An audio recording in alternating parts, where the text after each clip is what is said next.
В республике действуют две горнодобывающие шахты – Лунсин и Межегей-Уголь. Учебная практика студентов факультета горного дела Тувинского государственного университета проходит на этих месторождениях. Во время практики ученикам не только платят достойную зарплату, но и предлагают отличившимся в учебе устроиться на работу. За 5 лет учебы, получается, мне удалось отработать 6 практик. Одна из них геологическая в Терлихайском месторождении, а другие 5 в горных предприятиях республики.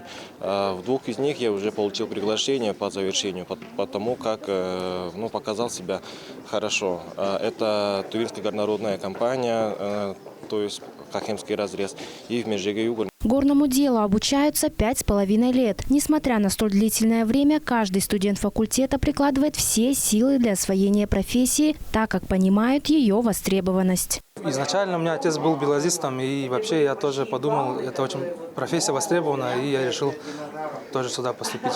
По учебе я могу сказать, зависит сложно или легко, не могу сказать, это все зависит от самого человека. Но возможностей очень много, я еще не решил, где лучше будет для себя, я выберу и потом пойду работать. Горное дело принято считать мужской профессией, но Тайгана Андар и ее одногруппницы с этим утверждением не согласны. На первом курсе в ее группе учатся 5 девушек и 16 парней. В прошлом году я посетила одну очень интересную экскурсию, в ходе которой нам рассказали именно, как работают горники, кем они являются. Это мне очень понравилось, я заинтересовалась этим и решила поступить сюда. На данный момент мы изучаем общие специальности, и это очень интересно. С 3-го курса уже начнем учиться по специальности, и думаю, это будет очень интересные студенческие годы. Специалисты горного дела получают зарплату от 80 тысяч рублей, что в разы превышает среднюю оплату труда по региону. Для поступления на факультет необходимо предоставить результаты ЕГЭ по профильной математике, физике или информатике, а также по русскому языку. Сегодня мы отмечаем первый наш юбилей, десятилетие кафедры «Горное дело». Кафедра «Горное дело» была создана в связи с острой нехваткой специалистов по горному делу, так как в нашей республике в то время начали разрабатываться месторождения.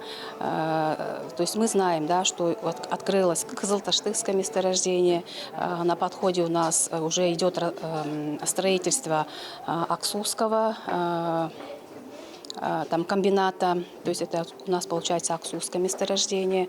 И в связи с этим была создана кафедра «Горное дело» 10 лет назад.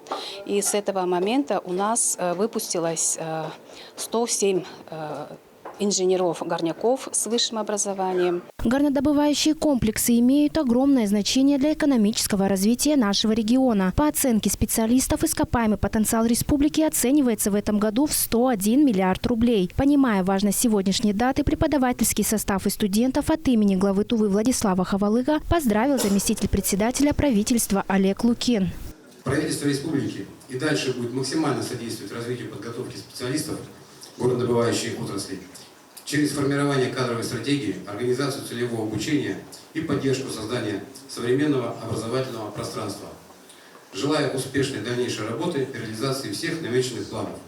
Актуальность профессии, как и горнодобывающий потенциал республики, растет. Обучение на кафедре горного дела открывает огромные возможности для успешного будущего студента и республиканского потенциала в целом. Арлана Байду, Буян Кула, Рангыр Тюлюш, телеканал Тува-24.